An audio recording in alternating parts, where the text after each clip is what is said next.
So, very good afternoon to all and welcome to the test and discussion 6 of Plan MSc with me, Priyanka Randhir, your Mastermind faculty. So, आज भी जैसे कि हम 30 days revision strategy लेकर चल रहे हैं, आज हमारा सेशन होगा टेस्ट एंड डिस्कशन जिसमें हम 40 क्वेश्चन डिस्कस करेंगे जैसे पहले करते थे। एंड इस सेशन में थोड़े आपको एडवांस लेवल के क्वेश्चंस भी मिलेंगे so that we prepare ourselves for the unexpected questions. हालांकि ऐसे questions अभी तक नहीं आए हैं, but still I have put some questions scenario based हैं, ECG से related हैं, ताकि आपकी preparation में कोई कमी ना रह जाए, ठीक है? डायरेक्ट क्वेश्चंस ही आते हैं अदरवाइज एमएससी में, बट स्टिल हमें कुछ भी अनटच नहीं रखना है। सो आज के टेस्ट एंड डिस्कशन में थोड़ा सा लेवल जो है हाई होने वाला है, starting with the basic level, right? And I think yes, some of the students have joined us. Okay. Can you please write hello, hi, something so that I can know who all have joined us? Because I'm unable to see your chats right now. Maybe there is a delay because of the network. So 8 students have joined. Yesterday, because of some technical issue, we were unable to deliver this test and discussion session.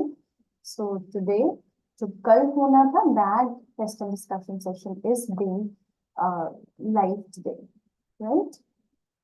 Okay, चलिए फिर शुरू करते हैं हमारे first question से. Okay, Maha is here. Good to see you, Maha. Good afternoon.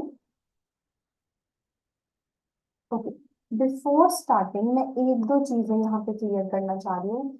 Maybe because I don't know how, maybe because of slip of tongue और कुछ मेरे से 2 questions ऐसे थे जो शायद गलती से मैंने उसका concept गलत बता दिया है. So I'm correcting myself. अब पहला क्वेश्चन था रिगार्डिंग ओलिगोमेनोरिया. प्लीज इसे ध्यान से सुनिएगा, ठीक है? Some of the students they have given the feedback कि शायद वीडियो में ये गलत चला गया है. So I'm correcting myself here.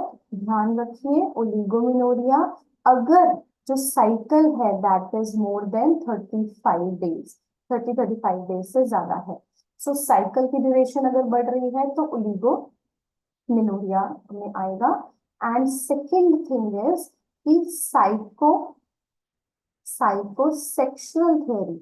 Psychosexual is given by Freud and psychosocial theory is given by Erikson, right?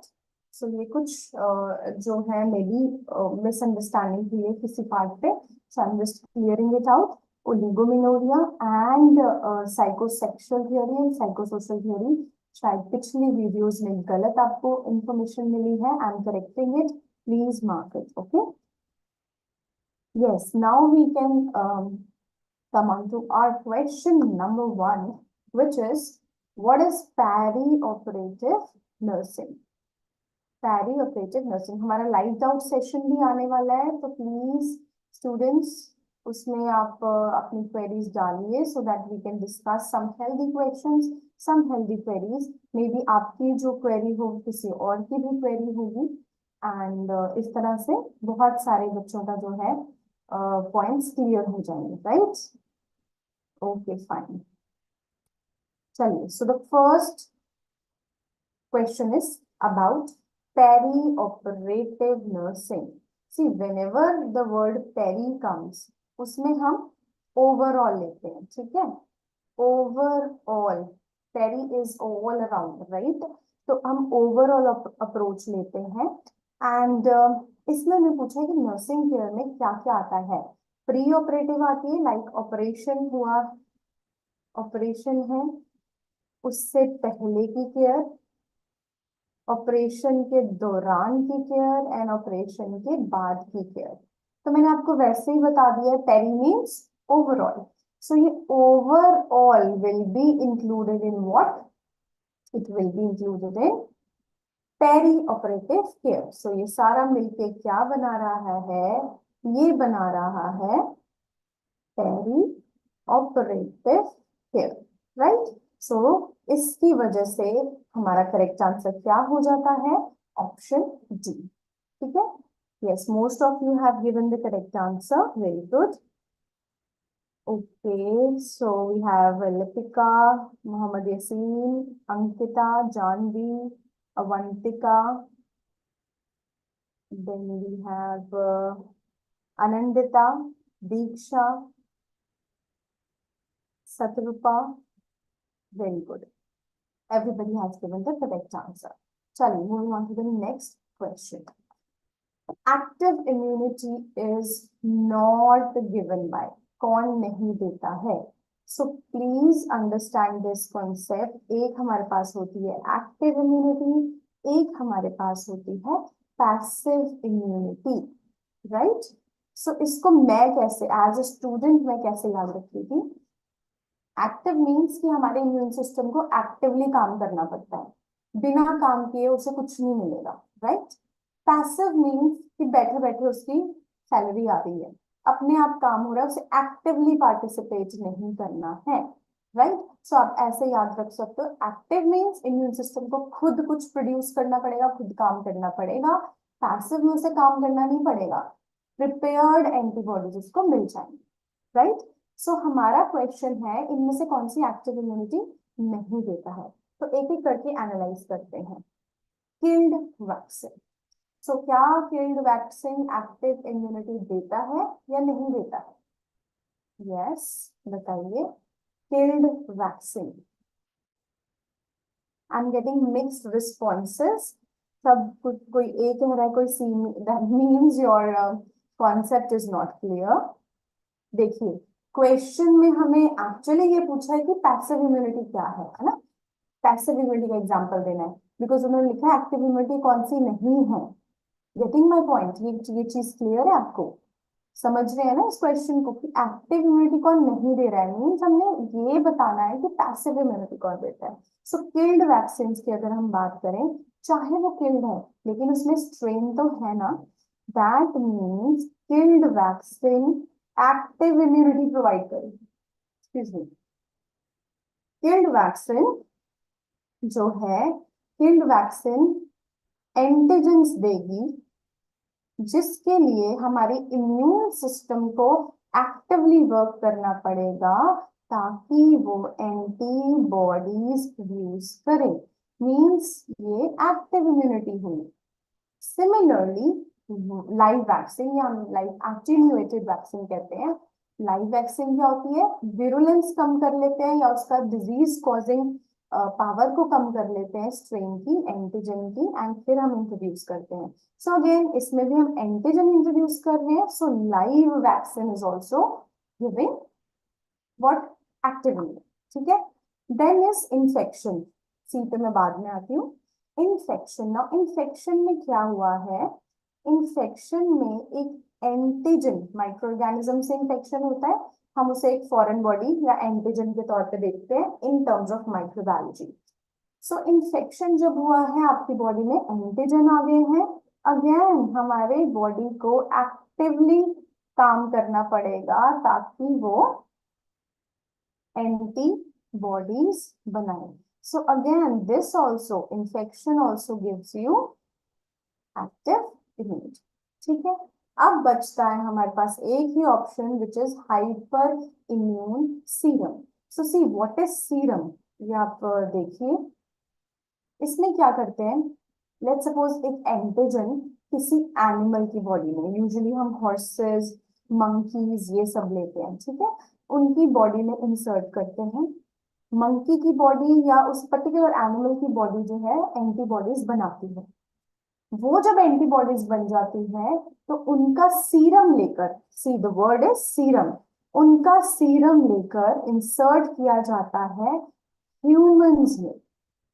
सो सी यहाँ पे ह्यूमंस की बॉडी, ह्यूमंस के इम्यून सिस्टम को काम करने की जरूरत बिल्कुल नहीं है, हमें प्रिपेयर्ड एंटीबॉडीज मिल चुकी हैं, किसी और ने हमारे लिए एंटीबॉडीज प्रिपेयर की हैं। सो जब भी वर्ड सीरम डिराइव्ड आता है ना, that means it is nothing but passive immunity, ठीक है, is this concept clear? Yes और no?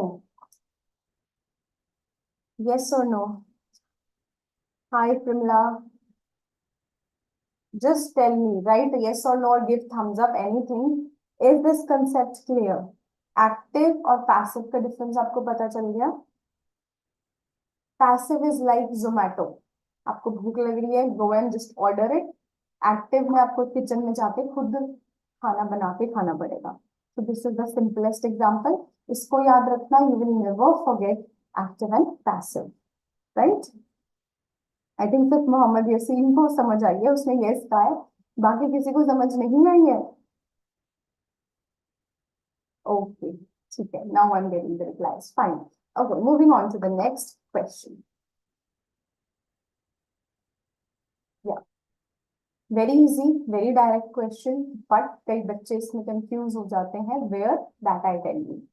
The amount of elemental iron, ठीक है, आयरन की जो टैबलेट्स देते हैं प्रेगनेंसी में, इसके साथ जुड़े एक दो क्वेश्चंस मैं और आपके साथ डिस्कस करूंगी. कितनी देते हैं, ठीक है, एलिमेंटल आयरन हम कितनी देते हैं. नाउ यू टेल मी, कितनी एलिमेंटल आयरन जानी चाहिए? यस.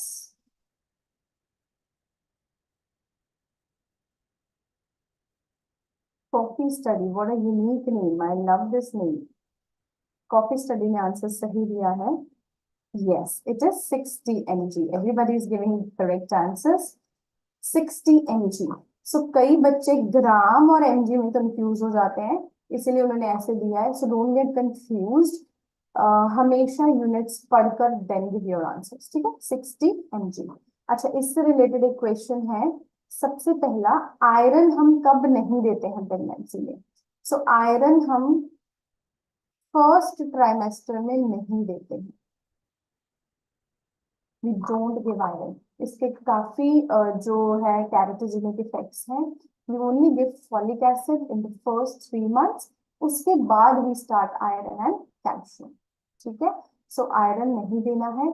इन केस अगर मदर जो है बहुत ज्यादा नॉजिया वॉमिटिंग है, देन ओरल आयरन नहीं देते हैं. We replace it with intravenous iron, या इंजेक्टेबल भी आप मतलब किसी आईएम इंजेक्शंस भी लगवा सकते हैं. प्रेफरेबल इज आईवी, बिकॉज वो ज्यादा इरिटेट नहीं करते हैं. लेकिन जो आईवी है, it can cause a lot of hyposensitivity reactions. So वो भी कईयों को सूट नहीं करती है. एंड वन मोर थिंग, अगर 7 से कम, आइडियली कई 5 से कम में भी कंसिडर करते हैं, बट कई बुक्स में 5 to 7 लिखा है. इससे कम अगर एचबी है, then go for blood transfusion. उससे पहले कोशिश करनी है कि आप आयरन से ही रिप्लेस करो, ठीक है. सो प्रैक्टिकली यूजुअली 5 से कम में ही 5 से कम में लगाते हैं, बट बुक्स में कई 7 भी दिया है. सो अगर 7 एचबी है, 7 mg per डेसीलीटर, तो फिर हम ब्लड ट्रांसफ्यूजन सोच सकते हैं. But priority is always to give iron, right? Yes, sure. Next. Okay. This is from Fundamental of Nursing. Physician-induced infections. मेरे कुछ स्टूडेंट्स थे, उनको हमेशा कंफ्यूजन होती थी. Whenever the question comes physician-induced, they say nosocomial, right? So let me tell you, it is not nosocomial. And इससे भी related एक और MCQ हम यहाँ पे करेंगे. Physician-induced infection is nothing but iatrogenic infection, ठीक है. Physician-induced means कि let's suppose कोई operation था, surgery हो रही थी, and because of the negligence of the person, the physician, it will come under malpractice definitely. But उनकी किसी कमी की वजह से कुछ इंस्ट्रूमेंट है, जैसे वो कंटामिनेट हो गया, हमने पेशेंट पे यूज कर लिया, it induced infection, then it is known as iatrogenic infection. Clear? Nosocomial is hospital induced. Minor सा डिफरेंस है, फिजिशियंस भी हॉस्पिटल में होते हैं, लेकिन nosocomial is hospital induced infections. इसका एक और एमसीक्यू आता है. Within 48 hours of hospital admission अगर कोई इन्फेक्शन होता है जो एडमिशन के टाइम पे नहीं था, so these are the 2 criteria, तभी हम कहते हैं नोसोकॉमियल इन्फेक्शन. पहला क्राइटेरिया, कि जब एडमिशन हुआ था पर्सन का उस टाइम उसे वो इन्फेक्शन नहीं था, but with in 48 hours develop हुआ है, देन इट मीन्स उसको हॉस्पिटल के सराउंडिंग से कहीं पे डेवलप हो गया है, राइट। सो बहुत ऐसे होते हैं जो हॉस्पिटल के सराउंडिंग से हो सकते हैं, एंड जो कॉमनेस्ट है दैट वुड बी इकोलाई, ठीक है। सो हाइड्रोजेनिक में भी लाइक अगर आप कैथेटराइज ठीक से नहीं कर रहे हो, स्टेराइल टेक्निक्स नहीं यूज कर रहे, then also E coli can occur, right. So ये कुछ है, nosocomial is hospital in use, iatrogenic is physician induced, then comes opportunistic infections. So इसके नाम में ही है कि हमेशा आई टेल स्टूडेंट्स की जब भी आपने पढ़ना है उस नाम को तोड़ के पढ़ो, या उस नाम हमेशा it is always 99% it is related. कुछ टर्म्स हैं जो रिलेटेड नहीं होती हैं, but 99% you will get the related terms only, ठीक है। अपॉर्चुनिस्टिक, अपॉर्चुनिटी का मतलब होता है मौका। सो अब जैसे अगर हम कहते हैं कि नॉर्मली बट जो पर्सन था हेल्दी था, लेकिन एक HIV वाला पर्सन आया, HIV पॉजिटिव था। HIV पॉजिटिव में क्या हुआ, उसकी इम्यूनिटी लो हो गई। जब उसकी इम्यूनिटी लो हुई तब जो हमारे नॉर्मली प्रेजेंट होते हैं, नॉर्मल फ्लोरा में भी कह सकते हैं, ये नॉर्मली जो हमें इन्फेक्शन नहीं दे पाते हैं वो भी क्या कर देंगे, वो हमें इन्फेक्ट कर देंगे। क्यों? क्योंकि उन्हें अपॉर्चुनिटी मिल गई है। सो उन इन्फेक्शन को हम कहते हैं अपॉर्चुनिस्टिक इन्फेक्शन, राइट। सिंपली कैसे याद रख सकते हो कि जब आप घर से बाहर जाते हो, कोई घर पे नहीं है, आप घर से बाहर जाते हो, what you do, you lock the door, ठीक है, लॉक करके अच्छे से फिट जाते हो। किसी दिन अगर आपने लॉक नहीं किया और बाहर दूध ऐसे ही रख दिया है, तो डेफिनेटली जो बिल्ली है वो आकर से पिएगी, क्योंकि उसे एक मौका मिला है उसे पीने का। तो similar is the thing with the infection.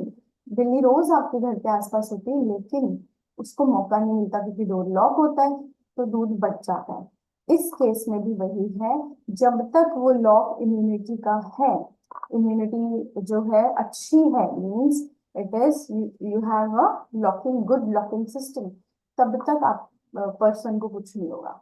जैसे इम्यूनिटी लो हुई, जिसको भी मौका मिलेगा will come inside and will invade the body, ठीक है। चलो, yes, low immunity causes opportunistic infection. Anyone, can you give me an example? क्योंकि ये दिया भी हुआ है, क्वेश्चन आया भी है।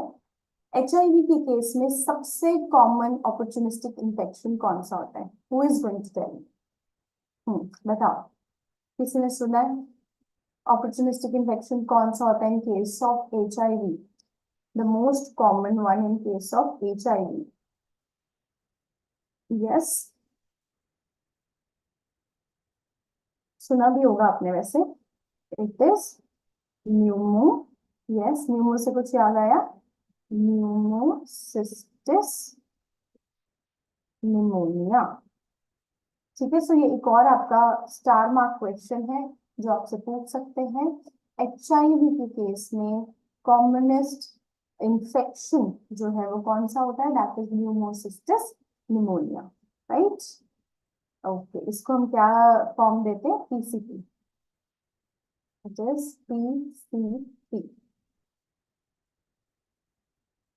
not tuberculosis. Most common is pneumocystis pneumonia, right? Candida भी हो सकता है, right? So this is actually pneumocystis pneumonia is a fungal infection only. Candida is a fungus. It is also a fungal infection, right? Okay, chalo. Next, moving on to our next question. In which stage of anesthesia surgery is done? So anesthesia के अलग अलग stage होते हैं, you might be knowing. कौन सी stage is appropriate for doing surgery? हाँ जी, write your answers in the comment section. Excellent, Diksha, very good. Diksha is the first one to answer and it is correct, of course. It is the third stage. So third stage is the stage in which anesthesia, third stage of anesthesia जिसमें surgery करते हैं, and why is it so? क्यों हम third stage में ही करते हैं? Yes, because reflexes जो है तब तक जा चुके होते हैं, रिफ्लेक्सेस डिक्रीज हो जाते हैं। दैट इज द रीजन कि थर्ड स्टेज में हम करते हैं what? Surgery. So let me tell you about the stages. पहली होती है unconscious stage. Unconscious unconscious stage में पेशेंट को कुछ आसपास का पता नहीं होता है, राइट? देन उसमें सिर्फ पेशेंट अनकॉन्शियस होता है, ठीक है, बाकी systems they are still working. Then is muscle relaxation stage. Muscle relaxation stage, ठीक है। मसल रिलैक्सेशन में बॉडी की जो मसल्स हैं वो एक ऐसे स्टेट में जाने लगते हैं जिसमें कि बिल्कुल एक काम रिलैक्स कंडीशन में है। थर्ड इज रिफ्लेक्सेस जो है वो डिक्रीज हो जाएंगे या लैक ऑफ रिफ्लेक्सेस स्टेज कहते हैं। And the fourth stage is controlled breathing. Controlled breathing, right? So ये 4 स्टेजेस होती हैं और सबसे अप्रोप्रिएट है कि सर्जरी थर्ड स्टेज में करी जाए क्योंकि रिफ्लेक्सेस जो है वो कम होते हैं, right? So surgeon easily manipulate कर सकते हैं सर्जिकल फील्ड को without triggering any unwanted body response. So unwanted body response trigger नहीं होता है, that makes the surgery easier, ठीक है। No, बच्चा, who all are replying second stage? No, I've given you the reason. Third stage में क्योंकि reflexes जो है कम होते हैं, अनवांटेड बॉडी रिस्पॉन्सेज नहीं होंगे अगर सर्जन कुछ कट कर रहे हैं, सर्जरी कर रहे हैं, जो भी कर रहे हैं, सो उसमें अनवांटेड रिस्पॉन्सेज नहीं आएंगे क्योंकि रिफ्लेक्सेस डाउन हो चुके हैं, डिक्रीज हो चुके हैं, ठीक है। Okay, next. I hope, Ankita, it's clear now why we have to do the surgery in third stage. Next, easy but a bit confusing. Which of the following medication orders is administered immediately and only once? Only once है, जब तक next order नहीं आते, immediately करना है only once. I'll prefer if you write the correct answer, don't write the options, क्योंकि मुझे थोड़ी कंफ्यूजन हो रही है which option you are talking about. कई पिछले क्वेश्चन पे ही होते हैं तो मुझे पता नहीं चलता है।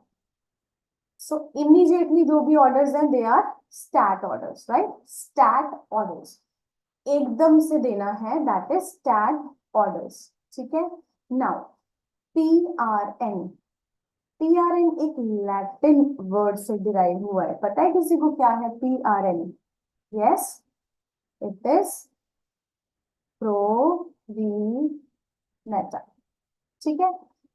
सो PRN ऑर्डर का मतलब क्या है कि इंस्ट्रक्शन जो अलाउ करता है मेडिकेशन देनी when ever required, when ever required, जरूरत पड़ने पे, जैसे अगर पेन हो रही है तब पेन किलर देनी है, बुखार है तो बुखार की मेडिसिन देनी है, right? So PRN is when ever required, ठीक है। सिंगल ऑर्डर तो नाम से ही पता चल रहा है एक ही बार है, as such single order is not a standardized term. And standing orders ये मैंने last क्लास में भी डिस्कस किया था आपके साथ। what are standing orders? ये कम्युनिटी हेल्थ नर्सिंग का पार्ट है। CHC PHCs में डॉक्टर्स रिटन इंस्ट्रक्शंस लिख के जाते हैं कि अगर एब्सेंट है वो वहां पे नहीं प्रेजेंट है, in the absence of doctor nurses can do treatment. So कुछ इंस्ट्रक्शंस होती है नॉर्मल कॉमन एलिमेंट्स की जिसके थ्रू वो कर सकते हैं। Yes, single order means once given, but as such usually doctors don't use this terminology है, पर terminology as such use नहीं होती है। हम stat, PRN and standing orders जो है ज्यादा यूज होते हैं, ठीक है। चलो next, neurons receive nutrients from, so neurons को न्यूट्रिएंट्स कहाँ से मिलते हैं? यस,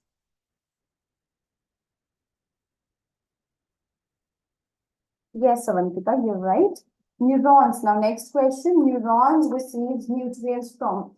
न्यूरॉन्स को न्यूट्रिएंट कहाँ, जो न्यूट्रिशन है वो किन सेल से मिलती है?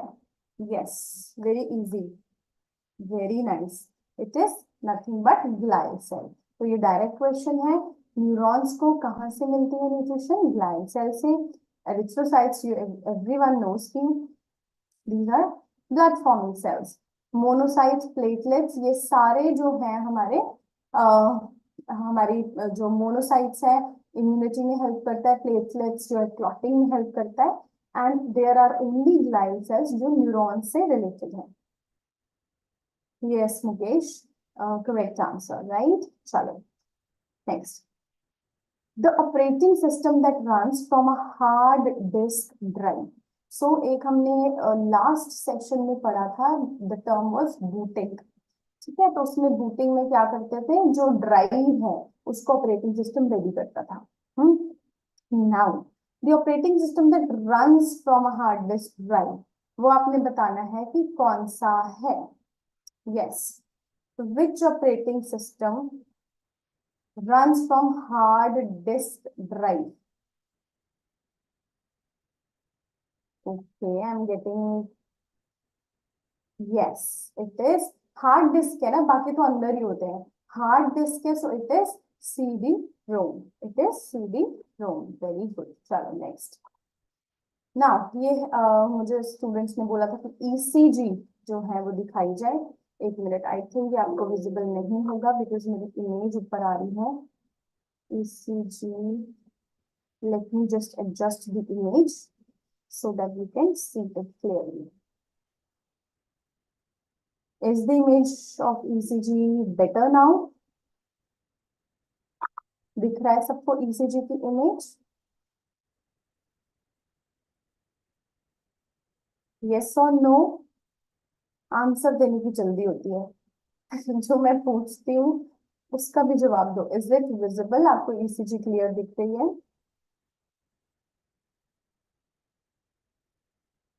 Okay. The marked wave in the given below image indicates. See, marked image कौन सी है? ये वाली, ये वाली। अब ये कौन सी वेव है और ये क्या करती है? तो देखो ऑप्शंस में कब आती है ये वेव, किस तरीके से आती है वो दिया है। वेव का नाम मैं आपको अभी बताऊंगी। सो ये वाली जो वेव्स हैं जिन पे मैंने सर्कल भी कर दिया, एरो पहले से लगा था, ये क्या इंडिकेट करती है? ठीक है, so let me tell you. Okay right, very good. Okay fine, thanks Mohammad Yasin that for telling that it is clearer. Okay, ठीक है। So see, ये वाली जो waves है ना, these are P waves, right? अब उन्होंने पूछा है P waves कब फॉर्म होती है? क्या वो डीपोलराइजेशन होता है जब राइट वेंट्रिकल का तब होती है, या लेफ्ट वेंट्रिकल के डीपोलराइजेशन पे होती है, या दोनों एट्रिया के डीपोलराइजेशन पे होती है, या एट्रिया एंड वेंट्रिकुलर का वो कंडक्शन टाइम जब है उससे रिलेटेड है? किससे रिलेटेड है P wave? Very good. Everybody is giving correct answer. Right, right, right, right. So कैसे होती है depolarization of both atria? किससे होती है? जब दोनों एट्रियाज ही depolarize होते हैं उस केस में P wave जनरेट होती है, right? Okay, now tell me कि एक तो P wave हो गया, अब आप मुझे ये बताइए कि बाकी वेव्स कब कब होती हैं? Who is going to tell me? Yes, who is going to tell me? देखो PQRST ये वेव्स है ना, तो आप पहले आप मुझे ये बताओ कि जब P वेव तो हमने पढ़ लिया कि डिपोलराइजेशन ऑफ बोथ एट्रियाज है, ठीक है। उसके बाद बाकी वेव्स का बताइए, QRS कब होता है? Yes, very good. QRS is ventricular depolarization, ventricular depolarization, ठीक है। एंड T वेव कब होती है? T wave is ventricular repolarization, repolarization. So ये प्लीज इनको याद रखिएगा ये, क्योंकि इस एग्जाम में, इस क्वेश्चन में मैं आपको पी वेव का पूछ रही हूँ, हो सकता है एग्जाम में आपको क्यूआरएस एंड टी वेव का भी आए, राइट? चलिए, I hope this is now much clearer. Okay, a patient has undergone an endoscopy. So endoscopy हुई है upper GI tract की. The nursing care plan should include which of the following? So as a nurse, when you are preparing the nursing care plan, what you are going to do?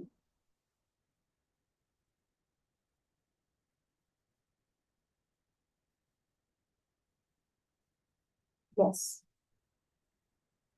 Yes, I'm waiting for your answers. A patient has undergone endoscopy. upper GI tract की endoscopy हुई है. हमें किस चीज का ध्यान रखना है? Exactly, very good. सो हमें किस चीज का ध्यान रखना है?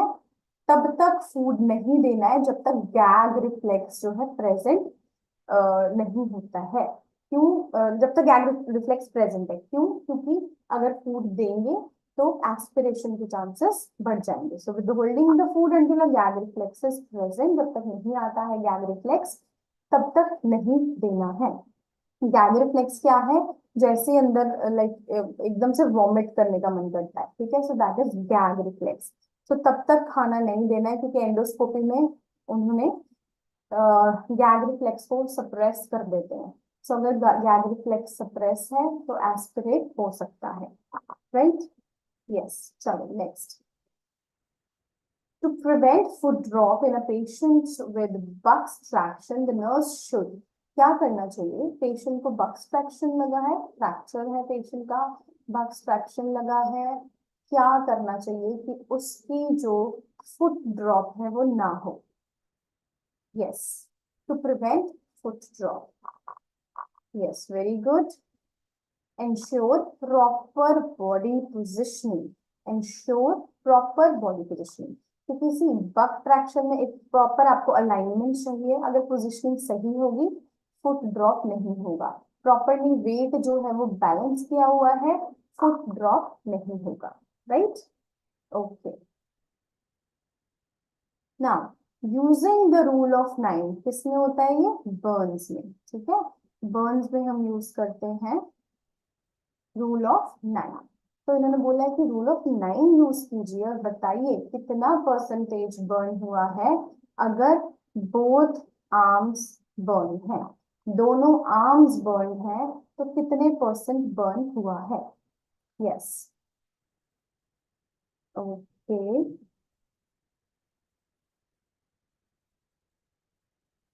Yes, very good. It is 18%. क्यों? क्योंकि ईच आर्म is 9%. अगर आपको यहाँ पे दिख रहा हो, though the image is not that clear, 9%. ये आपकी ऐप में दिया होगा, you can see it from there. So 9% and 9% 9 plus 9 18. So 18% is the correct answer. Yes, somebody has written 9% each. Very good, right? ठीक है, चलो. Okay, a nurse plans care for a patient with COPD. COPD is, what is the full form of COPD? Chronic obstructive pulmonary disease. So knowing that the patient is most likely to experience which type of acid-base imbalance? So COPD में कौन सा imbalance होगा? Acid-base imbalance कौन सा होगा in COPD? Yes, very good. And just tell me why. जिन्होंने answer दिया है A, why? Diksha, why respiratory? Very good, ठीक है. सीओपीडी में क्या हो रहा है? इंक्रीज्ड कार्बन डाइऑक्साइड कंसेंट्रेशन है. सो अगर acid, carbon dioxide is an acidic thing, so it will cause acidosis, ठीक है. प्लस क्योंकि ये लंग्स में हो रहा है तो definitely it is going to be respiratory. So the correct answer is nothing but respiratory acidosis. Very good. Right. Chalo. I hope everyone is clear with the acid-base balance concept because इससे बहुत सारे questions आते हैं. So acid-base balance से बहुत questions आते हैं. Yes, increase. Yeah. Yes, right. Very good. Chalo. Next, a doctor prescribes hypotonic IV solution. So hypotonic solution देना है patient को, तो आप कौन सा solution दोगे इनमें से? This is your simple question. बहुत easy है, जिनको पता है what is hypotonic, hypertonic and isotonic. 0.9% NSS, isotonic 10% dextrose ले लो, 5% ले लो, these are hypertonic. And hypotonic कौन सा होगा? Which one is hypotonic? Yes, 0.45% saline is nothing but hypotonic. Correct, correct, correct. Very good. Everybody has given the correct answer. चलो next. ये अब आपको calculate करना है, सो जल्दी से बताइए कि फिजिशियन ने ऑर्डर किया था 1000 ml नॉर्मल सलाइन यूज करना है 8 आवर्स में, and the drop factor given was 15 drops पर ml, राइट? अब हमने फ्लो रेट निकालना है, सो हाउ मेनी ड्रॉप्स पर मिनट निकालना है, जल्दी से कैलकुलेट कीजिए, बहुत इजी फॉर्मूला है इसका, and tell me what is the right answer, right? बताइए. सो हमें क्या निकालना है? हमें निकालना है ड्रॉप्स पर मिनट. इसके लिए हम कौन सा फॉर्मूला यूज करेंगे? Yes, very good, it is total volume. Formula भी मैं बता देती हूँ, इफ यू डोंट नो, आप सिर्फ कैलकुलेट करके बताइए. Total volume over total time, but time किस में लेना है? आवर्स में नहीं लेना है, मिनट्स में लेना है, right? Total volume of the fluid to be infused over total time in minutes, और इसको हम मल्टीप्लाई किससे करेंगे? Yes, very good. बच्चों ने आंसर्स भी दे दिए हैं. Very nice, very nice, right. इसको पहले ड्रॉप फैक्टर के साथ मल्टीप्लाई करेंगे, ठीक है? सो जिनको नहीं पता है उनके लिए मैं बता दूं, 1000 ml हमारे पास फ्लूइड है, हमारे पास 8 आवर्स है, इसको हम 60 से मल्टीप्लाई करेंगे. यस, सॉरी 24 से मल्टीप्लाई करेंगे हम इसे, नॉट 60, 24 से मल्टीप्लाई करेंगे and multiplied by the drop factor, ठीक है? अप्रोक्सीमेटली ये 31 आएगा, ठीक है? यस, वेरी गुड, राइट, ठीक है. So the correct answer is 31. Okay. During removal of a chest tube, एक चेस्ट ट्यूब डली है, उसे आप रिमूव करना चाहते हैं, नर्स क्या इंस्ट्रक्ट करेगी पेशेंट को करने के लिए? Yes, tell me what the nurse is going to instruct. During the removal of chest tube, the nurse must appropriately instruct the patient to. Yes. No, you are giving incorrect answers. No. So let me tell you the correct answer. It is Valsalva maneuver. जब भी chest tube remove करनी है, Valsalva maneuver क्या होता है कि patient को कहोगे deep breathe low, deep breathe Lee, hold that breath for a few seconds और फिर exhale करना है. That is Valsalva maneuver, right? और ये chest tube remove करने में बहुत effective maneuver है. Fine? Yes. So Valsalva maneuver is the correct answer. Then a nurse is caring for a patient with type 1 diabetes mellitus. Which patient complaint would alert the nurse to the presence of a possible hypoglycemic reaction? किससे पता चलेगा कि patient को hypoglycaemia हो रहा है? Type 1 diabetes उसकी diagnose है, किस चीज से पता चलेगा कि उसको hypoglycaemia means the sugar level has fallen? Yes, किससे पता चलेगा? वेरी गुड, पता चलेगा ट्रेमर्स से। सो यूजुअली क्या होता है, जब हाइपोग्लाइसीमिया हो जाता है तो जो फंक्शंस हैं ऑटोनोमिक नर्वस सिस्टम के वो डिक्रीज हो जाते हैं। ठीक है, तो जब ऑटोनोमिक नर्वस सिस्टम के डिक्रीज हो जाएंगे that leads to tremors. Clear, simple logic है। So it will lead to tremors, right? Okay, next one, a patient with angina pectoris. angina pectoris है पेशेंट को, 12 लीड ECG उसकी करी है during an episode of chest pain, इसको chest pain के episode पे show की है। The nurse examines the tracing of which ECG changes caused by MI। So see MI का पेशेंट था, उसी टाइम उसकी ECG की है, तो इनमें से कौन सी फाइंडिंग आपको दिखेगी? यस, एंजाइना पेक्टोरिस का पेशेंट था, मायोकार्डियल इंफार्क्शन हुआ था, मतलब कि ऑक्सीजन जो है नहीं गई है प्रॉपरली हार्ट पे। उस टाइम पे अगर ECG 12 लीड ECG मैंने बताया है दी है तो क्या होगा? Very good, there will be ST segment elevation और डिप्रेशन। सो जब भी MI का केस है सबसे पहले इफेक्ट किस पे होता है? ST सेगमेंट पे। ठीक है, क्यों? क्योंकि ST सेगमेंट क्या रिप्रेजेंट करता है? ST सेगमेंट इट रिप्रेजेंट्स, क्या रिप्रेजेंट करता है? Very good, yes, interval between ventricular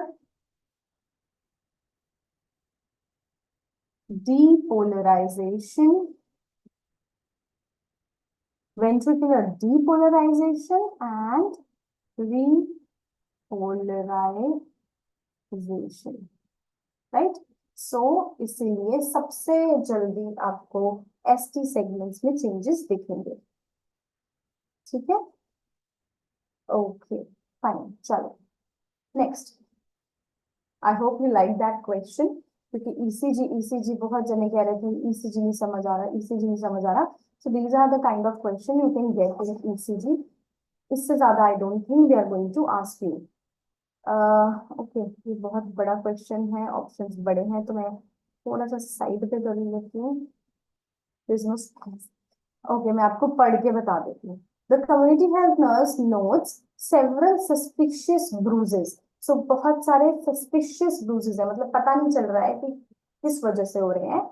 old Burns है एक बच्चे के, infant is till 1 year of age. ठीक है, सो नर्सेस प्रायोरिटी क्या होगी in this case? What is going to be the nurses priority? अच्छा, सबसे पहले ऑप्शन आप देख लीजिए, कॉल करोगे चाइल्ड प्रोटेक्शन हॉटलाइन को, रिपोर्ट करोगे केस को कि ये अब्यूज है, डिस्कस करोगे family and physician and social workers के साथ, carefully record and follow up करोगे, ये tell the parent that child protection will be notified if injuries are noted next time. Very good. Students have started giving answers also. Right. A is the correct answer. क्योंकि abuse suspected है, we can't take risk. हम ये नहीं कह सकते कि अगली बार बात करेंगे, ये बात करेंगे, वो बात करेंगे. The action has to be taken immediately, right? Because bruises and burns are serious things. So if the infant is facing that, then immediately call the child protection hotline. ठीक है? Okay.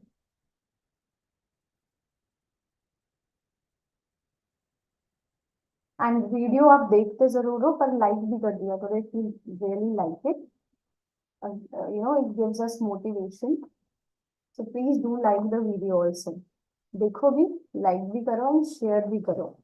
हमें भी मोटिवेटेड, हम motivated रहते हैं कि और आपके लिए वीडियोस लेके आए, नहीं तो अगली बार हमारा ही मन नहीं करेगा आने का। ठीक है, चलो any how, Now, Paget's theory of cognitive development includes which stage? इसमें से कौन सी जो है Paget's theory के according डेवलपमेंट कॉग्निटिव डेवलपमेंट की स्टेज है? Yes, right your answers. पहले लाइक करो सारे, अगर अभी लाइव सेशन में लाइक कर सकते हो, नहीं तो खत्म होने के बाद लाइक करना, then we will continue. Yes Avantika, good. Diksha, very good. Janvi, excellent. Yes, concrete operational is not a part of Piaget's theory.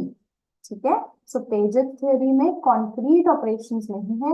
Anticipation of disapproval होता है, एंजाइटी बेसिक के बारे में है, and generativity versus self absorption के बारे में जरूर बताते हैं, बट नॉट अबाउट द नहीं, उनके बारे में नहीं बताते हैं। किसके बारे में बताते हैं? कॉन्क्रीट ऑपरेशनल चीजों के बारे में बताते हैं। ठीक है, सो किसी what is exactly Piaget's theory? Who is going to tell? Like नहीं ना कर रहे हो तो फिर मेरा भी मन नहीं लगता है ऐसे पढ़ाने का। लाइक करो ज्यादा से ज्यादा, ठीक है। चलो मैं एक बार डिस्कस कर लेती हूँ पेजेट्स थ्योरी। पेजेट्स थ्योरी में जो स्टेजेस दी हैं कॉग्निटिव डेवलपमेंट की, first stage is sensory, first stage is sensory motor.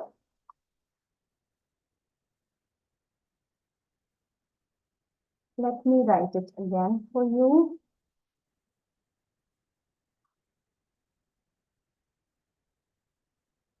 जिनको नाम नहीं पता है ये, sensory motor, senses and motor means movement से भी रिलेटेड है। This is birth to 2 years of age. What is the second stage? Okay, question complete नहीं दिख रहे हैं वो, may be because of the image, but जो नहीं दिख रहे हैं मैंने आपको बोल के बता दिया। ठीक है, next is pre operational, next is pre operational stage. ये होती है 2 to 7 years of age। जल्दी से बताओ थर्ड स्टेज क्या है? Yes, concrete operational stage. Cognitive is related to thinking, so कैसे कैसे थिंकिंग बच्चे की इंप्रूव होती है उस पे ये स्टेजेस है। सो कॉन्क्रीट ऑपरेशनल स्टेज मींस बच्चा करना शुरू करेगा कुछ कुछ ऑपरेशन, जैसे पानी का ग्लास उठा ले, कंपेयर करेगा किसमें कम है किसमें ज्यादा है, राइट। कॉन्क्रीट मींस जो दिख रहा है, एब्स्ट्रैक्ट इज जो आप सिर्फ इमेजिन करते हो। सो कॉन्क्रीट देखकर द स्टेजेस आर देखकर you can the child can make comparison. and the formal and this formal operational stage, ये कितने से कितने साल तक है? 12 years onwards। ठीक है, सो 12 year onwards जो है, जैसे ग्लास के बारे में बच्चा बता सकता है कि एक एम्प्टी है एक फुल है, वो फॉर्मल ऑपरेशन आता है। कंक्रीट में कि वो देख के ये बता सकता है कि दोनों में फर्क है। अगर आप एक ग्लास कम लेवल का पानी है या खाली है और दूसरा ज्यादा है, तो वो ये देख के बता सकता है कि डिफरेंस है, right. Very good Diksha, thanks Lipika, you have liked the video. Now I can concentrate on this live session. Okay, चलो नेक्स्ट इज, ये समझ आ गया सभी को? एक बार फिर बता देती हूँ, पेजेट ने कॉग्निटिव डेवलपमेंट की थ्योरी दी थी, इनमें से कौन सी स्टेज है? कॉन्क्रीट ऑपरेशनल है। 4 स्टेजेस होती हैं। सेंसोरी मोटर मीन्स कि आप सेंसेस को यूज करके हाथ मतलब पकड़ पकड़ के चीजों को बच्चा जो है समझने की कोशिश करता है, थिंकिंग डेवलप करता है। प्री ऑपरेशनल में अभी वो कुछ खुद नहीं कर रहा है लेकिन ट्राई कर रहा है, ठीक है। कॉन्क्रीट में देख के जो दिख रहा है उसको डिफ्रेंशिएट कर सकता है। फॉर्मल में एम्प्टी है, लाइक वो बता सकता है कि एक ग्लास एम्प्टी है, कंपैरिजन जो है वो करना शुरू कर सकता है। ठीक है, चलो next. A patient is unwilling to go out of the house for the fear of doing something crazy in the public. So वो पेशेंट जाना नहीं चाह रहा है बाहर, उसे लगता है कि मैं कुछ उल्टा पुल्टा कर दूंगा पब्लिक में। Because of this fear, the patient remains homebound. except when accompanied outside by the spouse. Spouse के साथ पेशेंट चला जा रहा है, अकेले कहीं नहीं जा रहा है, अकेले घर में ही रह रहा है, तो उसे डर है. Based on this data, the nurse determines that the patient is experiencing which type of the phobia. कौन सा है phobia? ठीक है. So जल्दी से बताओ which phobia it is. Yes, which phobia it is? कौन सा phobia है? Yes, it is agoraphobia. Public में जाने का जो फोबिया होता है that is agoraphobia. agoraphobia.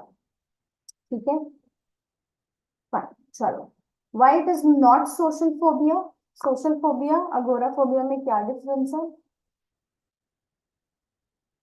Social phobia इसके आपको बात करने में किसी से प्रॉब्लम आ रही है, you can't get social with others, है ना, ज्यादा लोगों के में घुल मिल नहीं सकते हो. अगोरा इसके आपको पब्लिक प्लेसेस पे जाने से डर लग रहा है, right. And claustro is the close spaces, the fear of closed spaces. And hypochondriasis क्या होता है? जब फिजिकल सिम्टम्स, है ना, जब जैसे लगता है कि हमें बहुत सारी बीमारियां हैं, दैट इज हाइपोकॉन्ड्रियोसिस. ओके, और किसने लाइक किया है? Let me check. अभी किसी का मैसेज आया था, I have also like, so thank you so much for liking. Formula I think, yeah, thank you. Yes, very good. Hypochondriasis is also known as doctor shopping. Patient को यही लगता है मैं बहुत बीमार हूँ, मेरे को फिजिकल सिम्टम्स आई जा रहे हैं, थोड़ी सी भी चीज हुई है कुछ लगता है मैं तो बहुत बीमार हूँ. ठीक है, so that is hypochondriasis. Clear? Okay, चलिए नेक्स्ट क्वेश्चन की तरफ चलते हैं.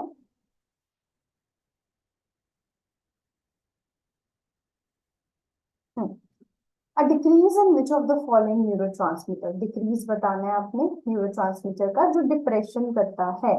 सो कौन से न्यूरोट्रांसमीटर जो हमारे इफेक्ट मूड को जो है कंट्रोल करता है, एंड आपने बताना है कि इनमें से कौन सा है जो डिक्रीज होने पे डिप्रेशन कर सकता है.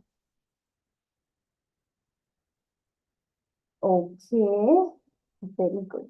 यस, सो कौन सा है? Option B is the correct. So ये सारे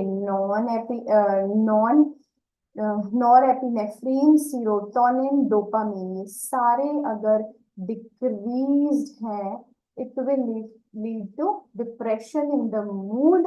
मूड खराब है तो it will lead to depression. बहुत ज्यादा अगर कम हो जाए तो डिप्रेशन होगा, अदरवाइज मूड स्विंग से शुरुआत होती है. ठीक है, चलो next. The most common side effect of ECT. So ECT is nothing but electroconvulsive therapy. Depression के पेशेंट में हम बहुत कॉमन देते हैं इसको. क्या करते हैं इसमें? शॉक देते हैं पेशेंट को. सो ये बोल रहे हैं कि कॉमन साइड इफेक्ट ECT का क्या है. Okay, so common side effect is temporary memory loss and confusion. जिन्होंने बोला है permanent memory loss, that is like अगर टेम्पररी हो जाता है एंड उसको हम टाइमली उसके लिए कुछ नहीं करते या रिपीटेड ECT देते हैं तो परमानेंट होता है. Otherwise it is temporary memory loss and confusion. ठीक है, यस, टेम्पररी एमनेसिया भी कहते हैं. चलो next. The primary focus of milieu therapy. What is the other name for milieu therapy? कौन बताएगा? The other name for milieu therapy, उसी से हमें अपना आंसर मिल जाएगा. What is another name for milieu therapy? Yes. What is another name for milieu therapy?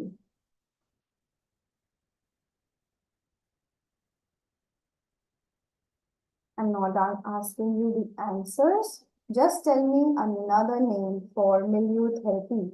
Very good. Coffee study, right. It is environmental therapy.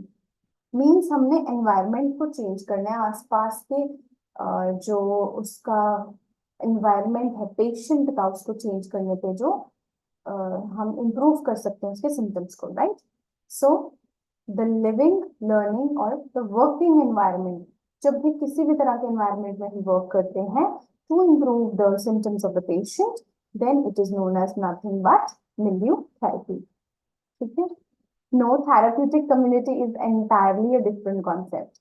Therapeutic community ये नहीं है. मिलिeu therapy में सिर्फ एनवायरनमेंट का देखते हैं. थेराप्यूटिक कम्युनिटी में भी मतलब हम थेराप्यूटिक कम्युनिटी एक अलग कॉन्सेप्ट है, करना उसमें भी हमें यही होता है, लेकिन if particularly you are talking about the environment, not the people around you, then it is milieu therapy. ठीक है. चलो. Then Milwaukee brace एक नाम है.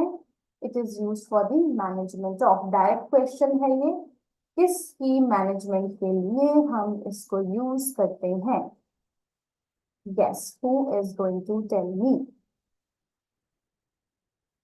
इसकी मैं आपको एक फोटो भी दिखा दूंगी अगर ये कैमरे पे विजिबल हो.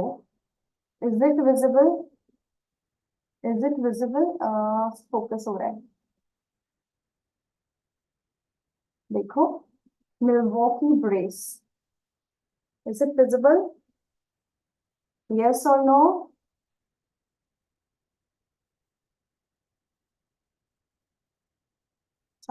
So this is Milwaukee brace. किस कंडीशन में हम इसको यूज करते हैं? क्योंकि ये डाउनलोड नहीं हो रही थी image, so I kept it in my phone ताकि मैं आपको दिखा सकूं. Very good. It is used for spinal deformities. Right. So the correct answer is spinal, क्योंकि ये पूरा एक बैग जैसा ना स्पाइन को सपोर्ट करने के लिए. So this is helpful in spinal deformities. जैसे ये क्वेश्चन आए, जैसे ही मिल्वॉकी ब्रेस आए, the first thing that should stick in your mind or come in your mind is spinal deformity. Okay. Olendrima Banerjee. What? No, मुझे समझ में आपको image नहीं दिखी. कोई बात नहीं, I'll share it someday. I'll share it with you. Okay. चलो next. Which of the following is the most common diagnostic test to evaluate cystic fibrosis? Cystic fibrosis मैंने पहले भी आपको पढ़ाया हुआ है, I think मैंने पढ़ाया है. नहीं पढ़ाया तो कोई बात नहीं. It is autosomal recessive disorder जिसमें secretions inherited है, thick secretions हो जाती हैं हर जगह की. सो लाइक अगर रेस्पिरेटरी सिस्टम की ठीक है तो सांस लेने में प्रॉब्लम आएगी. जीआई की ठीक है तो there will be symptoms related to GI, right. So which of the following is the most common diagnostic test? Cystic fibrosis के लिए हम क्या कर सकते हैं? एंड अनदर थिंग, ये आपने शायद पीडियाट्रिक्स में भी पढ़ा होगा कि मदर जब आपके पास आएगी, लेट्स सपोज बेबी को लेकर आएगी, तो वो कहेगी कि सॉल्टी बेबी है. सॉल्टी बेबी मतलब जब बेबी को किस कर रहे हैं सॉल्ट जैसा टेस्ट आ रहा है. Yes yes, very good. तो इसमें क्या होता है कि इसमें सोडियम जो है वो काफी ज्यादा स्वेट जो है वो प्रोड्यूस होती है.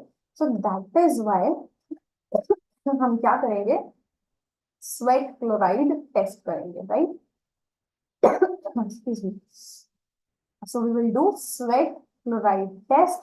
या अगर आपसे पूछे salty baby किस डिजीज में होता है, then it is cystic fibrosis, right? And एक क्वेश्चन ये भी आया था कि cystic fibrosis जो है इसमें जो कौन सी टाइप का डिसऑर्डर है ये, ठीक है. सो मैंने आपको तीनों क्वेश्चन यहीं पे करा दिए एक साथ, राइट. चलिए नेक्स्ट इज या it's done. Next is the recommended concentration of epinephrine in newborn's. जब हम न्यूनेटल रिससिटेशन करते हैं तो क्या आता है, ये एम्स नॉट सेट में भी क्वेश्चन आ चुका है एंड कुछ बच्चे कंफ्यूज हो गए थे इसमें, तो यू डोंट गेट कंफ्यूज, इसलिए मैंने क्वेश्चन में रखा है so that you get a clearer idea. Very good. It is 1:10,000. कई बच्चों ने 1:1000 सिलेक्ट कर लिया था क्योंकि वो कंफ्यूज थे whether it is 10,000 or 1,000. So please याद रखिए, जब भी हमने एपिनेफ्रिन देना है during neonatal resuscitation, it is 1:10,000. Clear? चलो next. Orthogonal sign is seen in which of the following disorder? So orthogonal is very good. Fine, you have given the correct answer for 27 question. Now we are on to 28 question. Orthogonal sign is seen in which of the following disorders? जल्दी से बताइए, orthogonal sign किस disorder में पाया जाए? Yes. Very good. It is in the developmental dysplasia of hip. So बच्चे को dysplasia है, बच्चे को लेटाकर ऐसे उसकी लेग्स ऊपर कर हम एब्डक्शन करके देखते हैं, अगर आवाज आती है, कड़क की आवाज आ रही है, बिल्कुल एक अलग सी आवाज आएगी हड्डी कड़कने की, तो then the sign is considered positive. ठीक है, ये आप देख भी लो. दो तरह के हैं. बार्लोस टेस्ट होता है जिसमें पीछे की तरफ बैकवर्ड डिसलोकेटेड हिप को पीछे की तरफ मतलब बच्चे की तरफ करने की कोशिश करोगे, और जब वापस आप उससे रीअलाइन एब्डक्ट करते हो तो वो रीअलाइनमेंट की वजह से एक आवाज आती है. ठीक है, abducting the hip to try to relocate the hip, तो एक आवाज आएगी. Is it clear? आपको यहाँ पे दिख भी रहा होगा, राइट? सो ये दोनों आपको पता होने चाहिए. बार्लोस test and orthogonal test. Fine. समझ आ रहा है सबको? I really hope आपको समझ आ रहा है. Okay. चलो, moving on to next. Brat diet has been a mainstay treatment for. So यहाँ पूछा गया है brat diet का. So have you heard about this diet? क्या होती है ये brat diet? What is this brat diet? Yes, it is given in यहाँ पे गलत दिखाया है, डायबिटीज नहीं है, it is diarrhea. ये गलत है, it is given in acute diarrhea. ठीक है, ओके, वो एनिमेशन गलत लगी है, please correct it. Brat diet is given in acute diarrhoea. Brat diet is given in acute diarrhoea. Now what is this brat? B is bananas. ठीक है जी. R is rice. A is apple and T is toast. So ये चीजें आप diarrhoea वाले patient को दीजिए, which is known as brat diet, and it will be helpful in relieving the symptoms, right? Okay. Yes, एंग्लेक्स की book में Apple sauce लिखा है, हमारे इंडियन बच्चे नहीं खाते हैं. एप्पल को मैश करके दे दो, उसी को वैसे मीठा डाल के दो तो एप्पल सॉस कहलाते हैं. ठीक है, राइट. चलो next. Premature closure of one or more cranial sutures. Premature closure of one or more than cranial sutures. Sutures सबको पता है, बेबी के स्कल में होते हैं, और मैंने आपको बताया था फॉन्टेनल्स की टाइप्स बताई थी ना, है ना? तो फॉन्टेनल्स जो हैं वो स्यूचर्स जो है इसीलिए मतलब थोड़े लूज होते हैं क्योंकि हेड को अकोमोडेट करना होता है. जब जब डिलीवरी होती है ना, हेड को अपनी शेप को मोल्ड करना पड़ता है टू गेट डिलीवर्ड. ठीक है, तो स्यूचर्स जो हैं अगर क्लोज हो जाए, हार्ड हो जाए, तो उसको हम क्या कहते हैं? Yes, it is known as craniosynostosis, right? So it is nothing but craniosynostosis. ठीक है, मैकीवन साइन क्या होता है, किसमें देखते हैं, हाइड्रोसेफेलस में. ठीक है, ये एक और आपका एमसीक्यू हो गया, हाइड्रोसेफेलस में. ओके या, चलो next, moving on to our next question.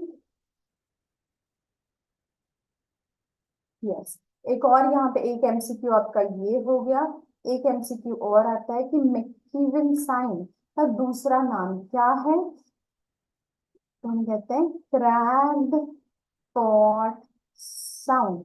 टूटे हुए घड़े की जैसे साउंड आती है, क्रैक्ड पॉट साउंड, इसी में दिस हाइड्रोसेफेलस, जिसमें मैक्वियन साइन कभी हम कहते हैं, अगर ऐसे ऐसे टैप करो तो क्रैक्ड पॉट साउंड आए. ठीक है, चलो ये दो आपके एमसीक्यूज और हो गए हैं यहाँ पे along with this MCQ. Okay, this is also a very good question. In a preterm baby, ठीक है, preterm baby, elbow readily goes beyond the midline of chest. तो beyond चली गई है. ठीक है, हमने चेक किया, बच्चे का हैंड ऐसे लेके हम चेक करते हैं. तो अगर मिड लाइन के आगे एल्बो चली जाए एंड जो हैंड है वो शोल्डर के भी पीछे चले जाए, तो ये साइन जो हम चेक करते हैं इसे क्या कहते हैं. एंड कौन से, एक और क्वेश्चन है, इसे क्या कहते हैं, जिसका आंसर यहीं पे मैं दूंगी. एंड दूसरा, ये हम कौन सा चार्ट है, जैसे अपगार्ड स्कोर होती है वैसे कौन सा स्कोर है जिसमें हम इसे देखते हैं. Very good, it is staff sign. जैसे हम स्टाफ लेते हैं ना, ऐसे करके इधर से इधर डालते हैं ना, वैसे ही है स्टाफ साइन. और हम इसमें जो है स्टाफ साइन कौन से उस पर देखते हैं, कौन सी स्कोर है, उस चार्ट का नाम क्या है. Yes, very good, very good, it is Ballard score. It is Ballard score. अब हम उसे न्यू बलार्ड स्कोर कहते हैं, थोड़ा मॉडिफाई हो गया है, न्यू बलार्ड स्कोर. तो इसमें हम देखते हैं मैच्योरिटी कितनी है बच्चे की. Right, term and pre term में हम डिफरेंशिएट कर सकते हैं. टर्म में मिड लाइन, प्री टर्म में मिड लाइन को क्रॉस कर जाएगा, टर्म में मिड लाइन को क्रॉस नहीं करेगी. ये आपने याद रखना. Is it clear. चलो, ये मैंने आपको यहाँ पे दिखाया भी हुआ है, you can see it here. ये देखिए.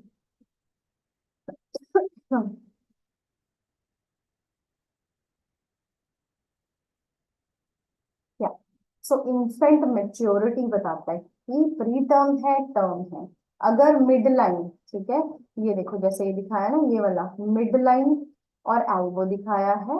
सो मिड लाइन से अगर और साइड पे हो जाएगा then it is preterm, नहीं होगा तो टर्म.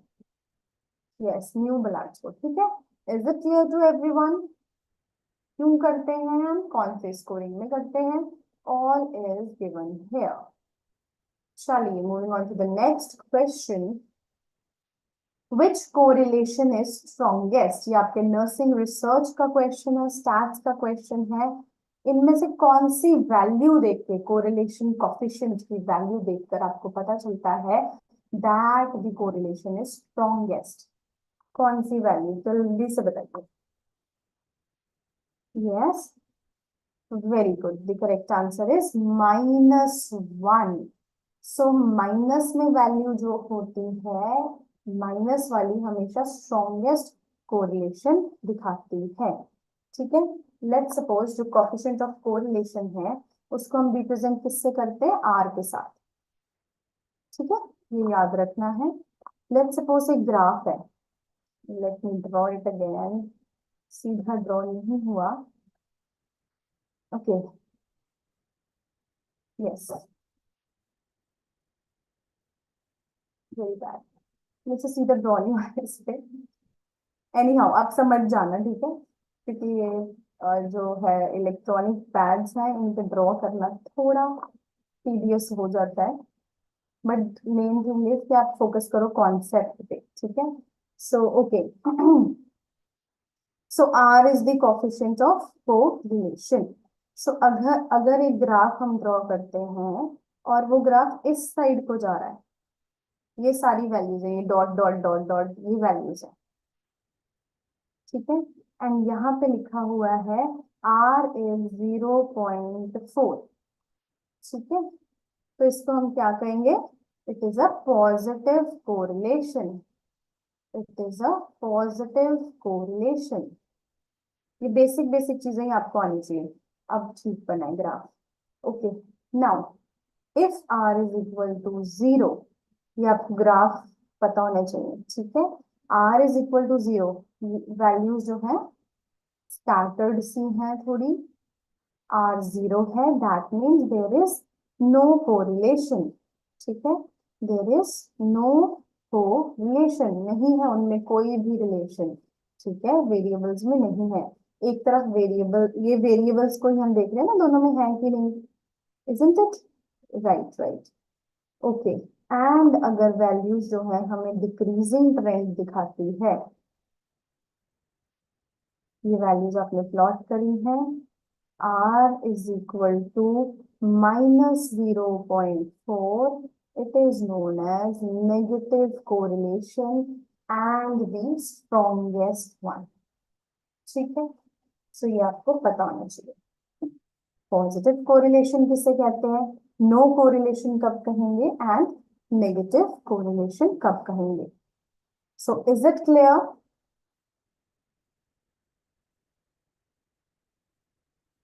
Is it clear?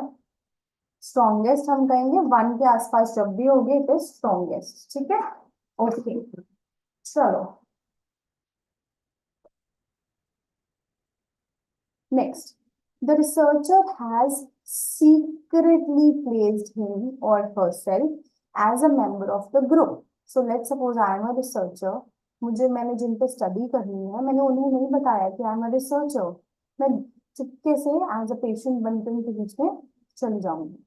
सो इस टाइप की स्टडी को हम क्या कहते हैं? यस, इस टाइप की स्टडी को हम कहते हैं an observer as participant. Very easy. I am observing also and I'm participating also, right? So complete participant होता है जब आपके साथ वाले participants को पता हो, they are aware कि आप रिसर्चर हो, तब हम complete मानते हैं। पार्टिसिपेंट एज ऑब्जर्वर मीन्स आप बीच में as a you are not actively showing कि आप एक ऑब्जर्वर हो, राइट।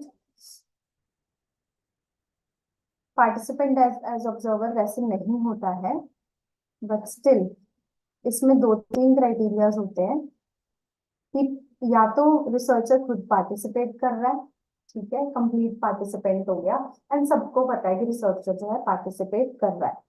दूसरा होता है कि रिसर्चर बिना बताए पार्टिसिपेट कर लेता है, और एक होता है कि सिर्फ वो ऑब्जर्व कर रहा है, पार्टिसिपेट नहीं करता, ठीक है। ये 3 क्राइटेरिया आपको पता होने चाहिए।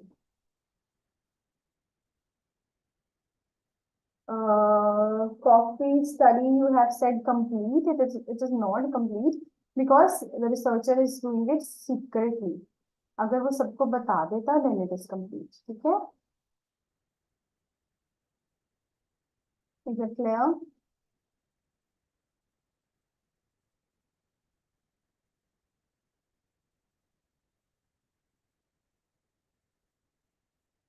ठीक है। अच्छा, एक और डिफरेंस है, माइन्यूट डिफरेंस है, पार्टिसिपेंट एज ऑब्जर्वर।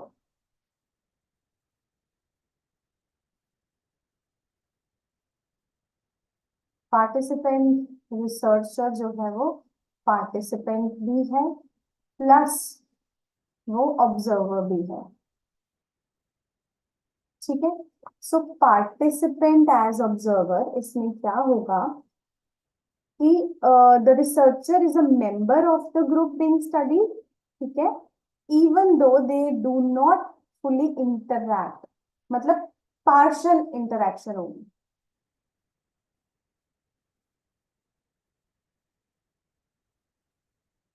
ठीक है। पार्टिसिपेंट्स की और रिसर्चर की पार्शियल इंटरैक्शन है, और कंप्लीट में पूरे अवेयर है एंड फुल इंटरेक्शन है। ये माइनर सा डिफरेंस है कंप्लीट पार्टिसिपेंट में या पार्टिसिपेंट एज ऑब्जर्वर में। Are you getting this point?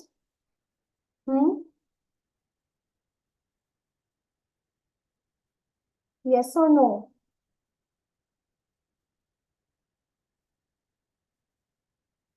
Yes और नो? सो सी, देखो आप नाम से देखो, कंप्लीट मीन्स वो अवेयर भी है, इंटरेक्शन भी है। इसमें पार्शियल इंटरेक्शन है एंड कई बार अवेयरनेस नहीं भी होती है।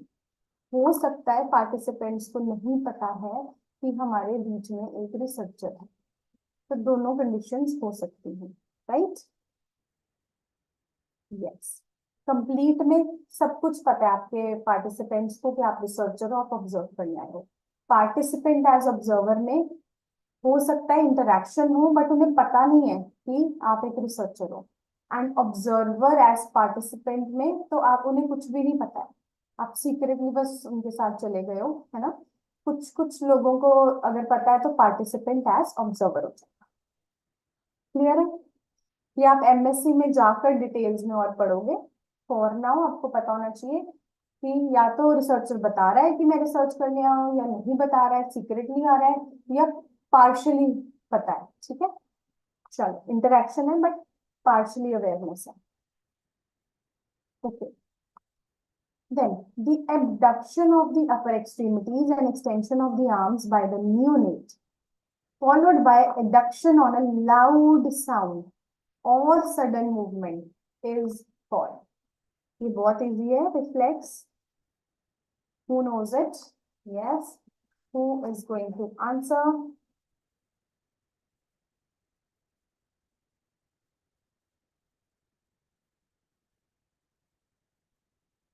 Yes. Very good. ठीक है, सो इसको मैंने कैसे याद किया था कि एकदम से जब नॉइज होती है बच्चा ऐसे करता है, पूरे ऐसे पहले क्या करेगा, हाथ पैर फैला लेगा। सो मोरो, लाइक अ पीकॉक, मोर ऐसे ऐसे फैलाएगा। ठीक है, एबडक्शन है पहले एक्सट्रीमिटीज की एंड देन एडक्शन हो जाती है, पहले abduction then adduction.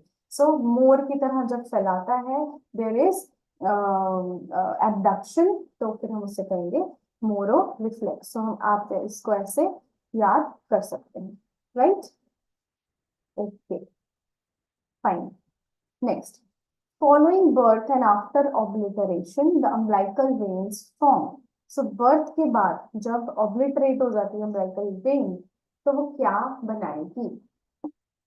yes, which part will be, उसके जो मतलब जब वो बिल्कुल बंद हो जाएगी तब वो क्या बनाएगी? obliteration is close, obliteration means close।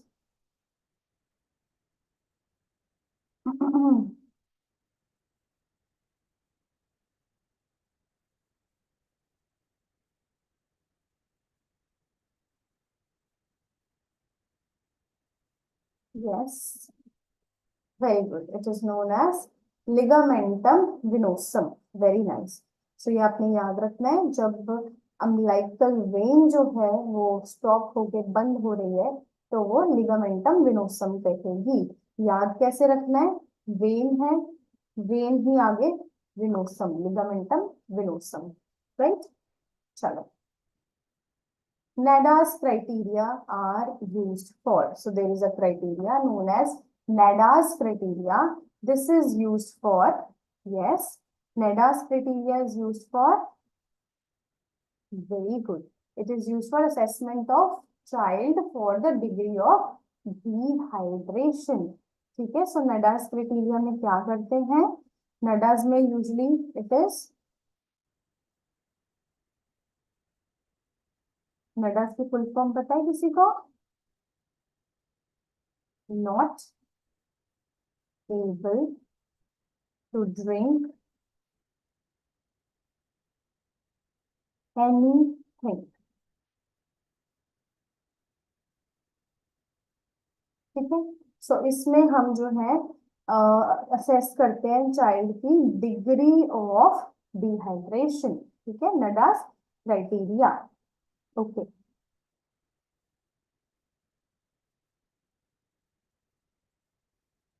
Right, okay, चलो next. The condition where the placenta is directly anchored to the uterine myometrium. So placenta myometrium के साथ चिपका हुआ है.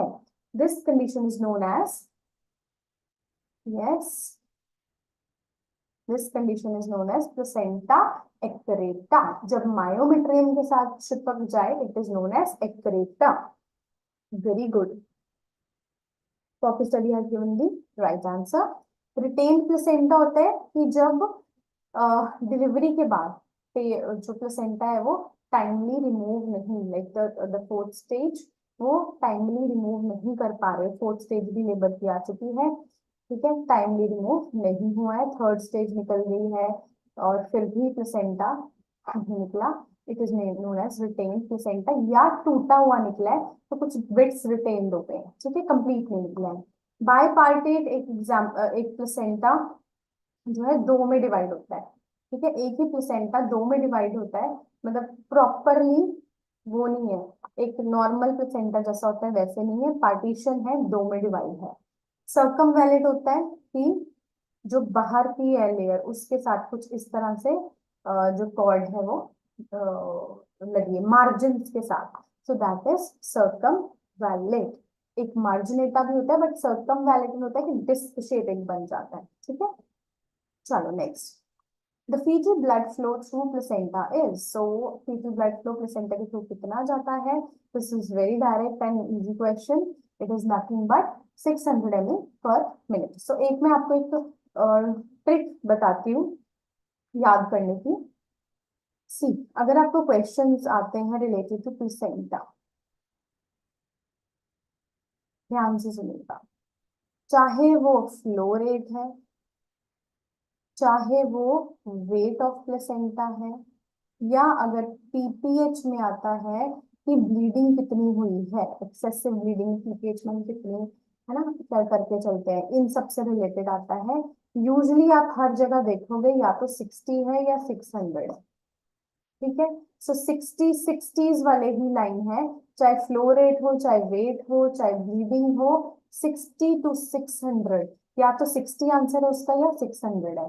तो अगर आपको तुक्का भी मारना हो तो 6 वाले जो ऑप्शन है उनकी तरफ जाइएगा, ठीक है। अदरवाइज कई बुक्स में जैसे वेट ऑफ प्लेसेंटा 500 ग्राम दिया है, so it is ideally 500 to 600 grams, ठीक है। सो वेट हो प्लेसेंटा का, फ्लो रेट हो, ब्लीडिंग कितनी ज्यादा है तो वो पर ml के हिसाब से 60 to 600 ही आती है, राइट राइट।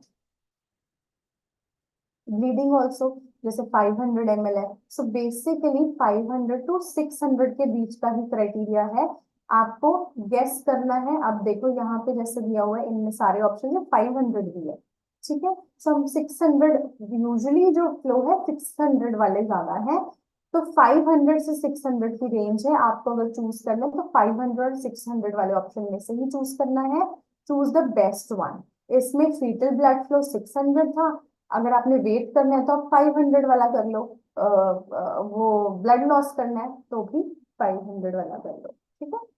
चलो next, the disease athlete's foot is caused by, so एक डिजीज है जिसका नाम है एथलीट्स फुट, ये कौन कॉज करता है, yes, who causes athlete's foot,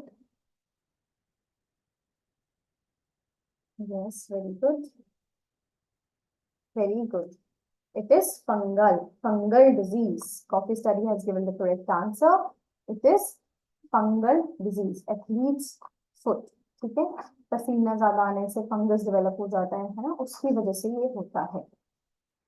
next question and the last one for this session, and gentle reminder कि हमारा नेक्स्ट जो लाइव सेशन है डाउट सेशन होगा, क्वेरीज वाला सेशन है, तो प्लीज अपनी क्वेरीज जो है गूगल फॉर्म के थ्रू या अपने आरएम से पूछिए, कैसे भी करके मेरे तक पहुंचाइए अपनी क्वेरीज को, so that we can discuss. और अगर live session see, I am also human, गलतियां कई बार मुंह से निकल जाता है या कुछ है, सो बता दिया करो कि कहीं पे अगर गलती हो रही है, बिकॉज लाइव सेशन में यू कैन नॉट एडिट, जो हम आपको रिकॉर्डेड देते हैं उसे हम रिव्यू करके अगर गलत बोल भी देते तो कट हो जाता है, लाइव सेशन में ऐसा नहीं हो सकता है, सो इन केस अगर गलती से, क्योंकि हमारे बहुत गैजेट्स होते हैं, हमें हर चीज का ध्यान देना पड़ता है, हो सकता है स्लिप ऑफ टंग अगर हो जाए, do let me know and queries में भी जरूर डालिए।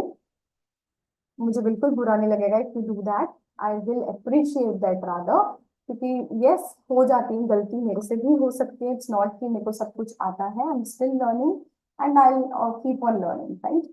आप भी मेरे से सीख रहे हो और मैं भी आपसे सीख रही हूँ। सो प्लीज अगर लगता है कहीं पे भी कोई डाउट है रिगार्डिंग द सेशन और anything else, please right your queries, okay.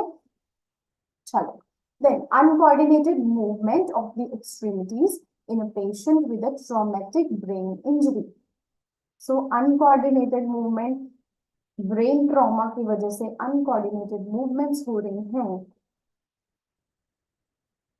Yes Mohammed Yasin, this is my last session, test and discussion last session. इसके बाद हमारा सिर्फ लाइव डाउट सेशन होगा and there will be the test taking strategy session, but never mind, you can ask your questions anytime.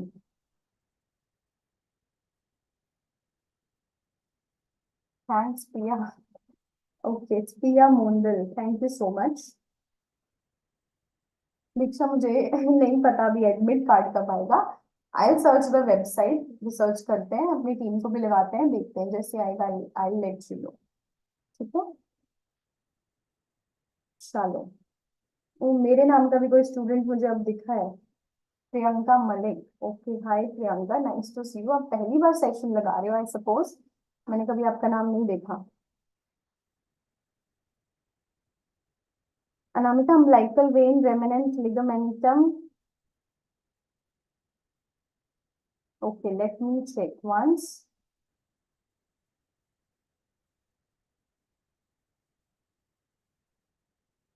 अभी के अभी सही कर लेते हैं, अगर हमसे गलत हो गया है तो।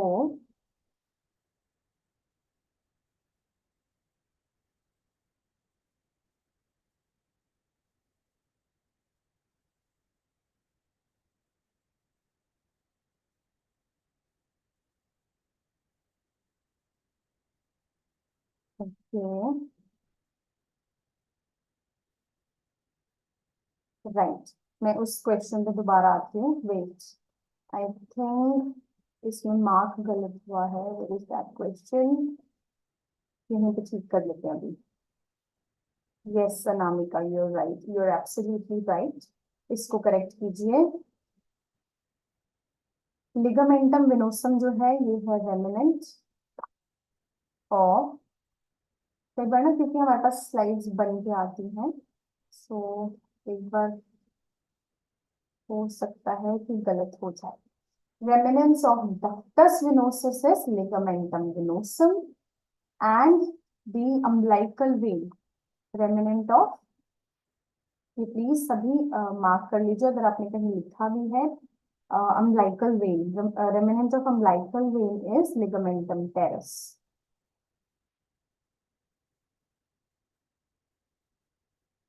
ठीक है, ligamentum teres. Thank you so much Anamika, ligamentum teres, right. ये कंफ्यूजिंग सबके लिए होता है क्योंकि वेन से लगता है कि विनोसम है, सो ये कंफ्यूजिंग हो जाता है। सो लिगामेंटम टेरेस जो है वो किसका है, I have written here this, ligamentum teres किसका है, अम्बिलिकल वेन का, राइट। सो अम्बिलिकल वेन का जो रेमिनेंट है that is ligamentum teres and remnant of ductus venosum is ligamentum venosum. बाकी भी हम एक बार चेक कर लेते हैं क्योंकि हमें भी, मैं भी भूल जाती हूँ कई बार, इट्स ओके। लिगामेंटम आर्टेरियोसम भी हम चेक कर लेते हैं एक बार, गलत ना हो जाए।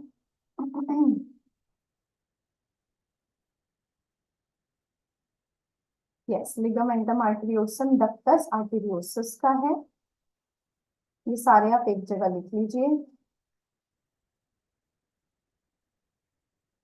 ठीक है।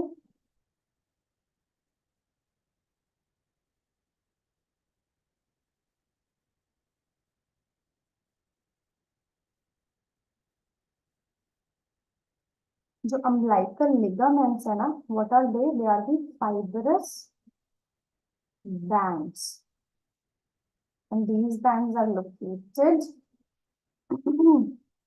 in anterior portion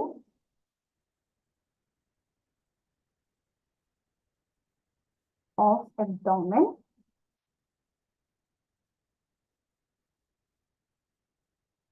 and urinary bladder.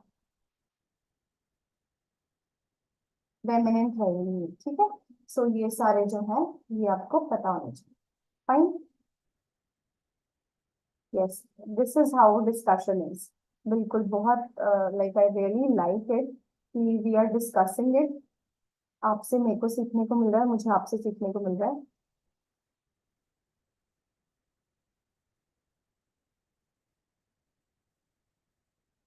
Mohammad Hussain, still you are doing very good. So I'm quite sure you are going to crack the exam. Thanks, Deeksha. I really appreciate that. Hi tips and tricks, आपका नाम आपसे लेंगे हम tips and tricks अगले session में. Okay चलो last question कर लेते हैं. ठीक है.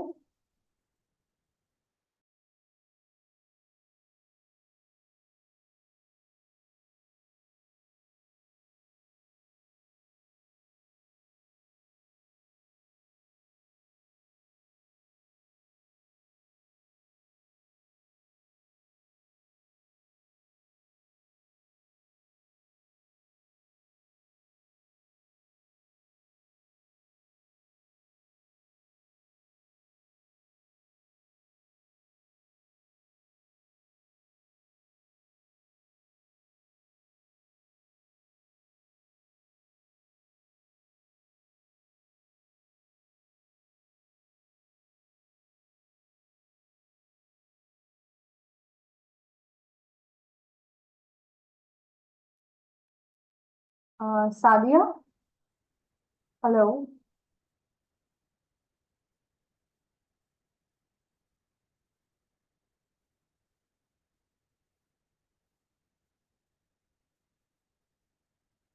सादिया,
ओके, आई थिंक कोई कनेक्शन इशू था, मुझे नहीं दिख रहा था.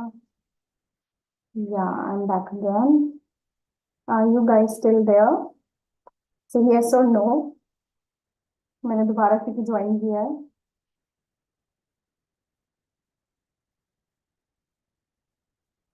Okay, so ataxia we were discussing, and yes, I was talking about ataxia. So another option is apraxia. Apraxia क्या होता है? It is difficulty with skilled movements. Okay, difficulty with skilled movements. ठीक है, जैसे नॉर्मली पर्सन ब्रश करता था, एक skill है ब्रश करना, अब वो पर्सन ब्रश भी नहीं कर पा रहा है. तो कोई स्किल जो उसने सीखी थी उसको नॉर्मली अब वो नहीं कर पाता है, then it is nothing but apraxia. So ये आपको डिफरेंस पता होना चाहिए, ये मेंटल डिसऑर्डर के अंदर आप पढ़ते हैं. And the next one is dystonia. So if you have disconnected the session, आप दोबारा देख सकते हो रिप्ले करके. ठीक है. Okay, dystonia is, what is dystonia? It is involuntary muscle contraction. Involuntary muscle contraction. Involuntary muscle contraction, इसकी वजह से क्या होता है? Repetitive means repeatedly. ठीक है, repetitive या twisting movements होते हैं. Repetitive या twisting movements होती हैं, right? So this is also related to psychiatry only. Then we have dyskinesia. Dyskinesia. Now dyskinesia में क्या है? Dyskinesia का कई बार कॉज जो है ना पता नहीं रहता है, right? बट इसमें भी क्या होता है? इनवॉलेंट्री मूवमेंट्स होती है.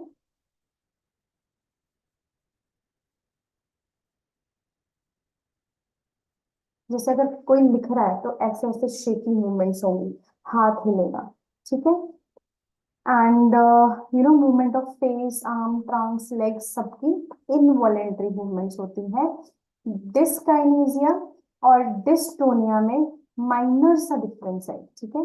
डिस्काइनेसिया में इनवॉलेंट्री मूवमेंट होती है, इसमें डिस्काइनेसिया में इनवॉलेंट्री मूवमेंट होती है किसी पार्ट ऑफ बॉडी की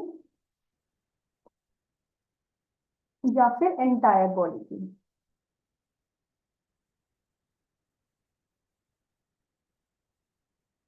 ठीक है. And it can not be control, मतलब पेशेंट के हाथ में नहीं होता, one can not control it.